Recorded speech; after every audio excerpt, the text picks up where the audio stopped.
BFM Business, BFM Crypto, le club.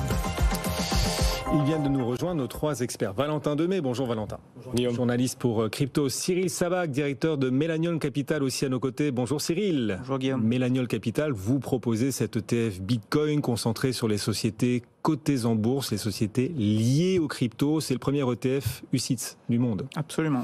Pionnier alors Cyril. Vous nous direz comment votre ETF s'est comporté cet été alors que les cours des cryptos restent quand même assez moroses et déprimés. Est-ce que en bourse, par le biais d'un ETF bien placé, bien senti, on peut parvenir à surperformer les cours des cryptos? Vous nous apporterez votre réponse et votre témoignage. Et puis il nous accompagne pour suivre justement les cours des cryptos, l'électrocardiogramme du Bitcoin, Vincent Gann. Bonjour Vincent.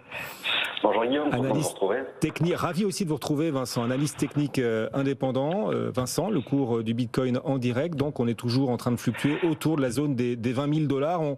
On est même un peu en dessous là, 19 936. En gros, on a retrouvé le Bitcoin en cette rentrée là où on l'avait laissé avant les vacances.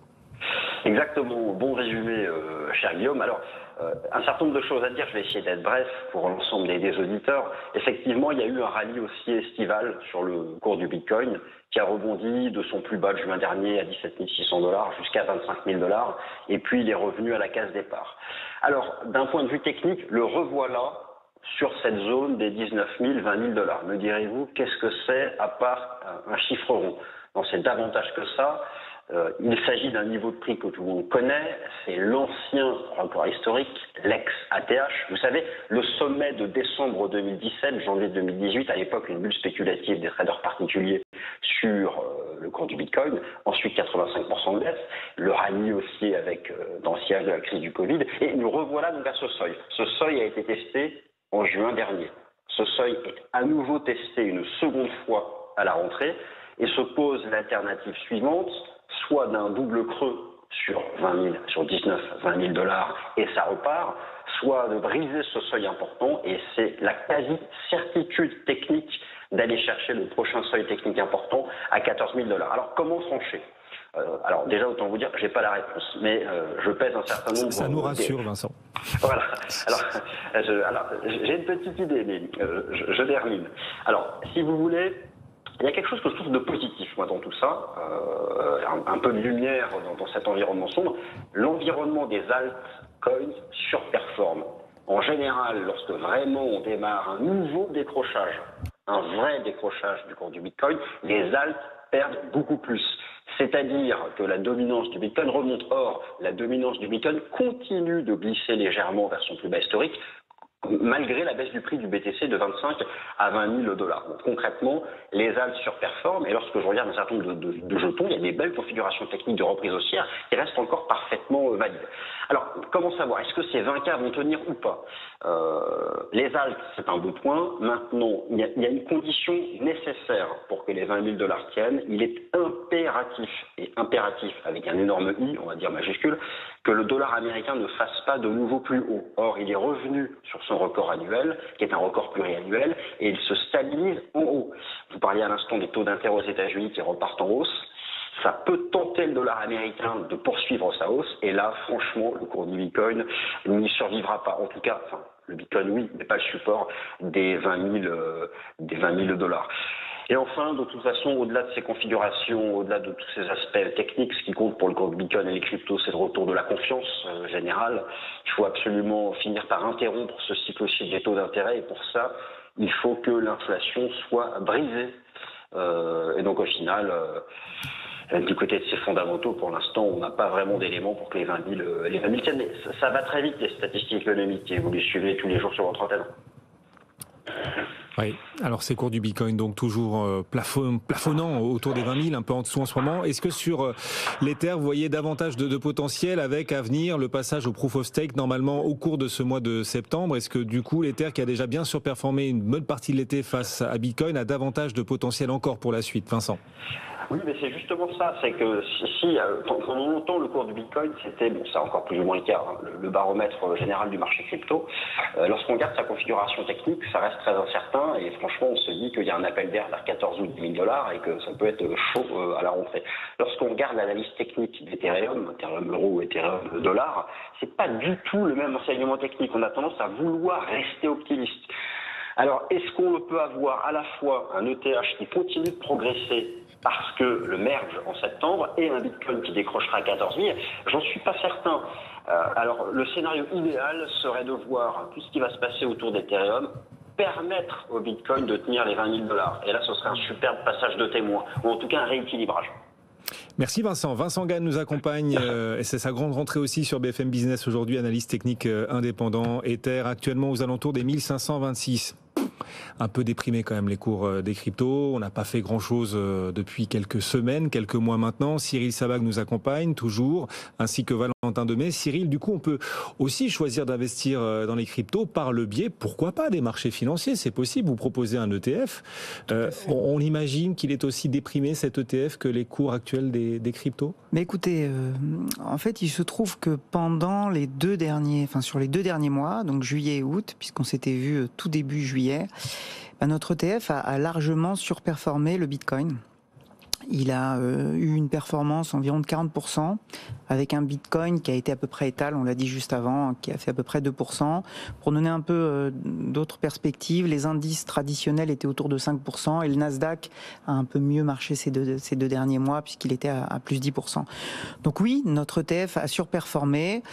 On va dire porté principalement par les sociétés de minage qui, pour le coup, avaient beaucoup souffert, et plus que le marché, et plus, on va dire, que l'ensemble des indices un petit peu avant. Donc ce rattrapage s'est traduit pour nous, et sur l'ETF, par une performance de plus 40% sur les 2 derniers mois. Plus 40% cet été sur votre ETF, supposé répliquer l'univers crypto. Il fait mieux que le répliquer, il surperforme en tout cas sur les 2 derniers mois grâce aux sociétés de minage. Comment est-ce qu'on explique que les sociétés de minage qui composent cet ETF, on zoomera sur quelques-unes d'entre elles dans un instant, mais comment imaginer et surtout expliquer que cette thématique minage fasse mieux que l'évolution du cours du Bitcoin, notamment cet été?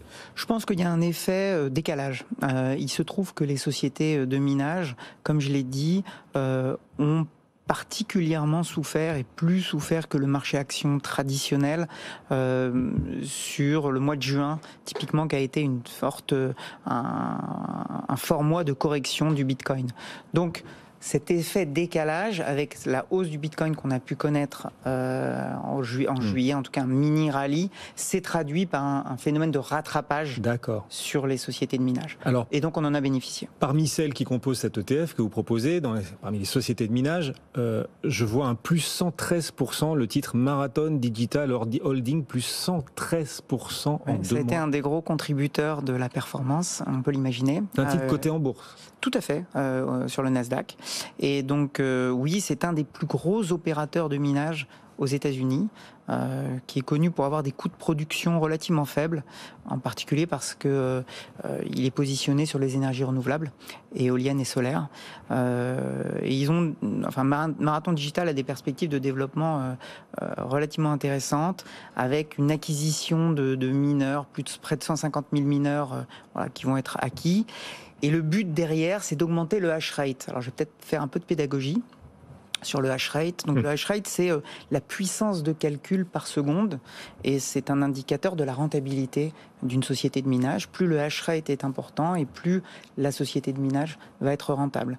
Donc là, le but de toutes les sociétés, c'est d'avoir le hash rate le plus important.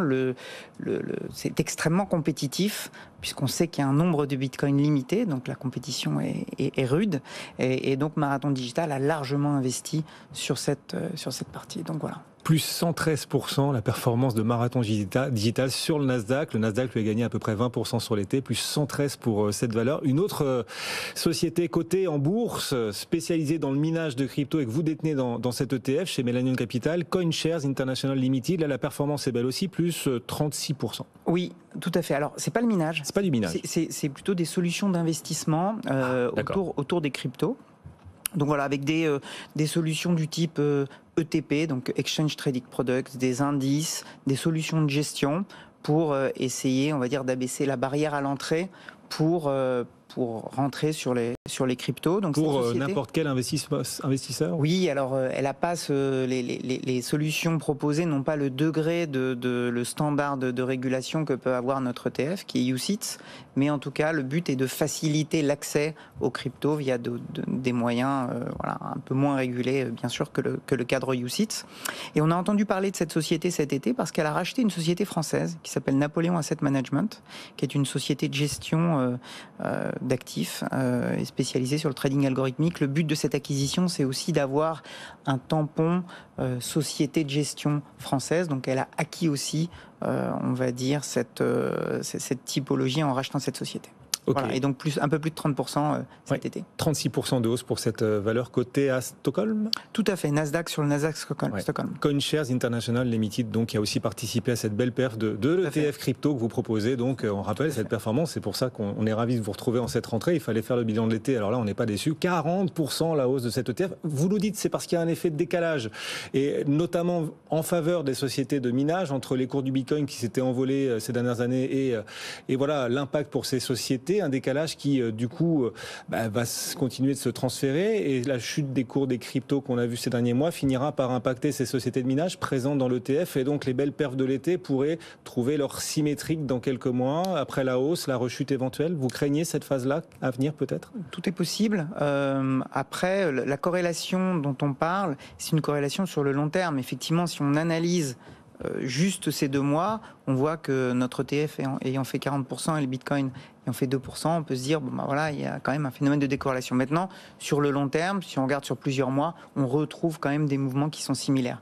Donc oui, pour répondre à votre point, si on a une correction des cryptos et qui est durable, oui, il y a des chances que ces sociétés recorrigent. Donc tout ça pour dire que, effectivement, on le sait, cet ETF est volatile.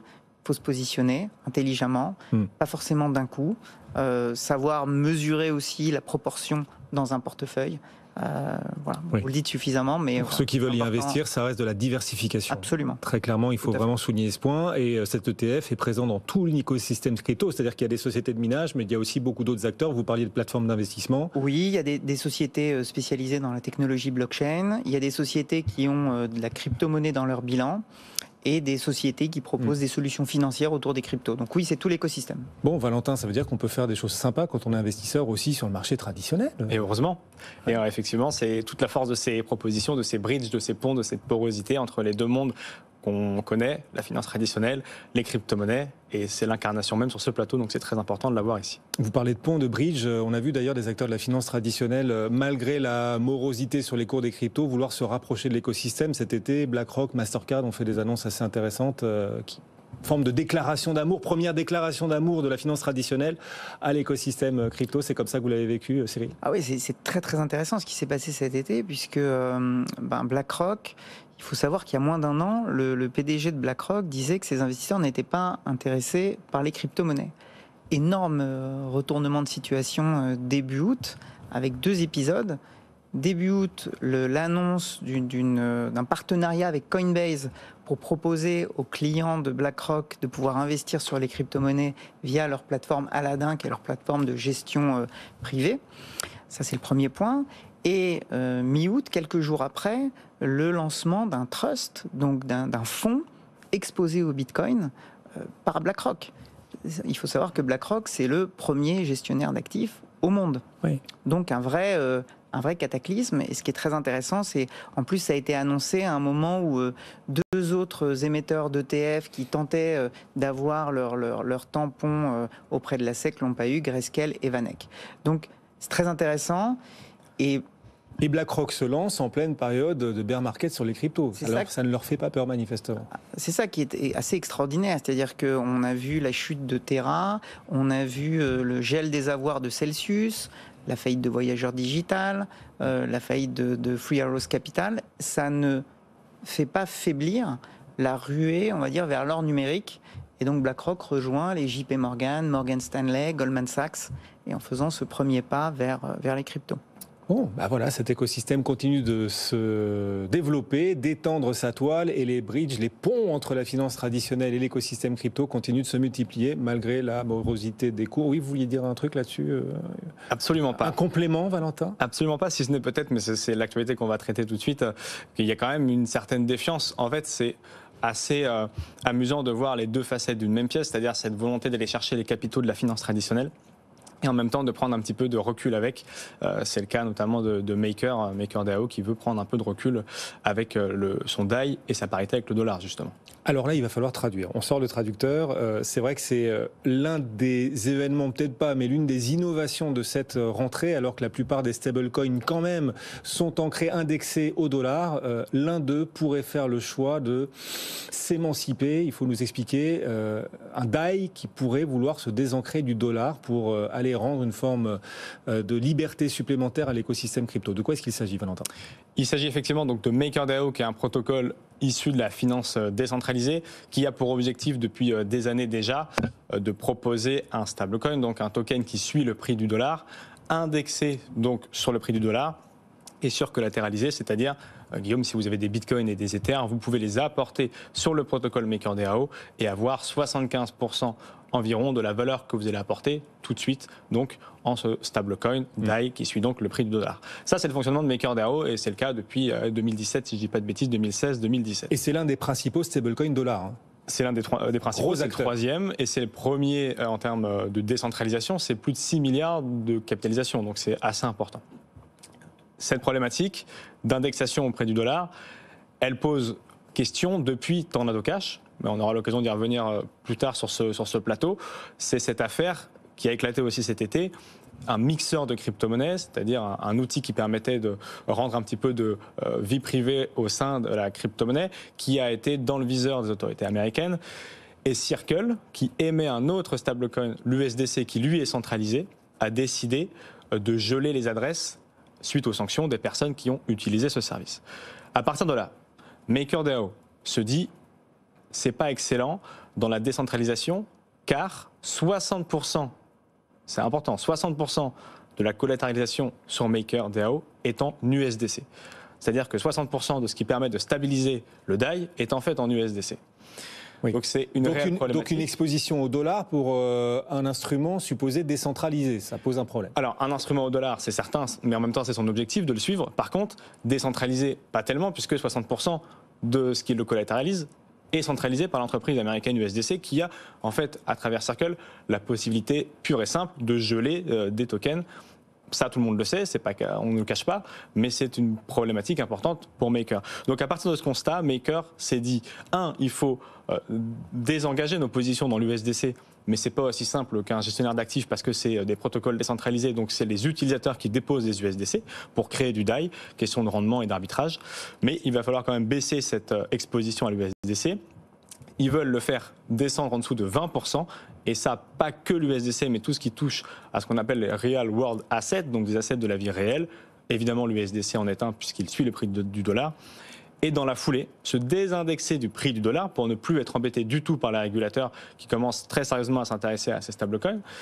Et donc, avoir un actif qui flotte, tout comme le dollar varie par rapport à l'euro. Et sécuriser tout ça, là aussi, par des banques centrales décentralisées, avec des règles, avec des intérêts pour motiver des gens à apporter du collatéral, tout comme une banque centrale classique, finalement, avec des taux d'intérêt directeurs, mais qui ne seraient plus indexés au prix du dollar. Donc là, on aurait très clairement l'écosystème qui arriverait à se décorréler, parce qu'on veut faire plein de belles choses, mais tant qu'on est corrélé au prix du dollar, c'est un vrai problème pour cette finance dite décentralisée. Si on prend ce point-là, alors oui, MakerDAO va dans la bonne direction en souhaitant se désindexer de ce prix-là, en ayant son propre actif qui pourrait donner beaucoup de sens à la finance décentralisée. Et c'est pour ça que je dis c'est un peu schizophrène, entre guillemets, de vouloir aller chercher de plus en plus de la finance traditionnelle. Maker l'incarne aussi, travaille avec la Société Générale Forge, octroie des prêts à la finance traditionnelle et en même temps se dit, bon, il faudrait peut-être se désindexer du dollar. Ça commence à être dangereux. Bon, l'une des conquêtes à venir peut-être dans cet écosystème crypto et notamment la partie décentralisée. Vous proposez un dossier passionnant en ce moment chez Cryptost. le lien entre bear market, les cours déprimés des cryptos en ce moment, et la dynamique de licenciement dans l'écosystème crypto. Un angle intéressant pour observer comment se porte cette industrie des cryptos. On a vu les cours s'effondrer ces derniers mois. Est-ce que ça s'est traduit en démultiplication du nombre de licenciements dans l'écosystème? Valentin. C'est un dossier qui est signé par Vincent Mer chez nous, qui est journaliste à crypto. C'est effectivement qui met en exergue la corrélation entre bear market et le licenciement.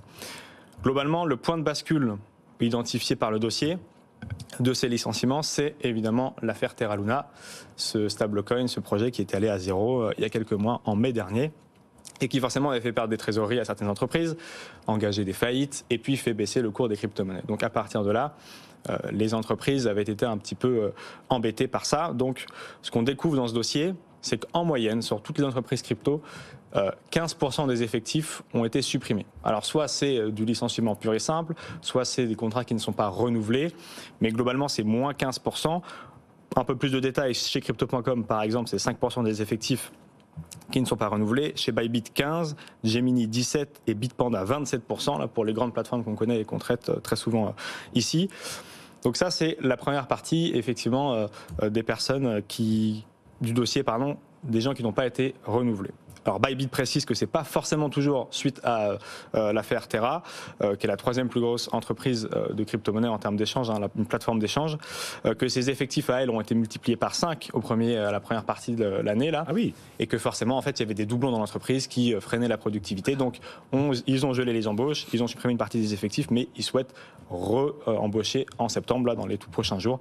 Donc c'est pas forcément tout de suite corrélé à l'affaire Terra Luna. Mais ce qu'on repère aussi dans un second temps, c'est que les entreprises qui ont peut-être été un peu plus prudentes, qui ont vu le bear market arriver ou qui ont déjà vécu plusieurs bear markets, et là je prends un exemple, CoinHouse qui est notre plateforme française, Psan exactement, qui elle avait très bien anticipé la chose depuis 2015 et donc propose des services de plus en plus efficients et commence à tester de nouvelles choses à destination de ses utilisateurs. Donc elle n'est pas du tout inquiète par rapport à ce bear market. Et elle n'a pas trop licencié, donc CoinHouse. Elle n'a pas licencié du tout. N'a pas licencié, d'accord. Et on a même des entreprises qui embauchent. On en avait déjà parlé ici. Binance, c'est 670 postes qui sont en train d'être proposés. Donc 670, c'est assez important.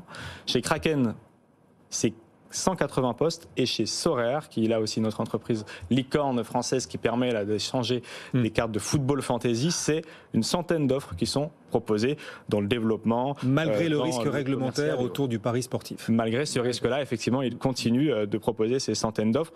Donc en fait. Et en face de vous, Millennium Capital, acteur crypto aussi, à travers ce NFT crypto que vous proposez, malgré le marché déprimé, vous embauchez toujours, Cyril ? Tout à fait. Absolument. Ouais. Donc oui, parce que pour nous, on est à l'aune d'une révolution. Comme je l'ai dit, BlackRock l'a montré en août. On a quand même des perspectives qui sont très importantes, en particulier pour rebondir sur ce point-là. Et ça, c'est très important vis-à-vis de BlackRock. Les acteurs qui nous tournaient le dos ou étaient réticents, aujourd'hui ont plutôt peur de rater la vague. C'est ça. Donc voilà. Donc il y a aussi une dynamique. C'est-à-dire qu'il y a quelques années, quand on investissait en crypto, qu'on venait de la finance traditionnelle et qu'on investissait en crypto, il fallait justifier son investissement en crypto. Aujourd'hui, il faut justifier de ne pas avoir mis ne serait-ce que le bout d'un orteil dans les cryptos. Tout à fait. Bon. Et encore plus avec ce qui s'est passé cet été. Valentin. Effectivement, je ne sais pas si c'est à ce point-là, mais je suis moins dans la finance traditionnelle, donc j'ai moins cet aspect-là. Mais en tout cas, ce qui est certain, et ça s'incarne parce que tu dis Cyril, ça s'incarne par les chiffres qu'on vient d'annoncer ici pour les entreprises qui n'ont pas été trop gourmandes ou qui ont été au contraire un peu écureuils et qui ont préservé leur trésorerie. Il y a cette dynamique d'embauche parce que le secteur, même s'il y a eu une grosse explosion en début d'année, même s'il y a eu ce crash Terra Luna, il est toujours autant porteur. Les fondamentaux n'ont pas changé, on connaît la musique, et particulièrement avec The Merge et les différentes annonces qui arrivent dans les prochains jours. Septembre sera animé en effet par le passage à la preuve d'enjeu de l'écosystème autour d'Ether. Attends, je me trompe tout le temps, je suis désolé. Ether, c'est la crypto et Ethereum, c'est la blockchain. Exactement. Voilà. Passage de la blockchain Ethereum à la preuve d'enjeu, le proof of stake. Merci à tous les deux. Pour descendre de 99% sa consommation énergétique, en tout cas, c'est l'argument premier. Et ça plaît aussi à la finance traditionnelle. Merci d'être passé nous voir. Merci Guillaume. Cyril Sabac, directeur de Mélanion Capital, et Valentin Demey, journaliste pour Crypto, ce qu'on retrouvera demain. D'ailleurs, on pourra parler de Meta d'ailleurs dans les NFT. Ouais, il y a des avancées de Meta dans l'univers NFT, et notamment pour les utilisateurs de Facebook. Vous nous raconterez tout cela demain. Dans un instant, retour sur le marché traditionnel, la bourse et la séance du jour. Le CAC 40 est en repli léger, moins 0,1%. À tout de suite sur BFM Business. BFM Bourse, vos placements, nos conseils sur BFM Business.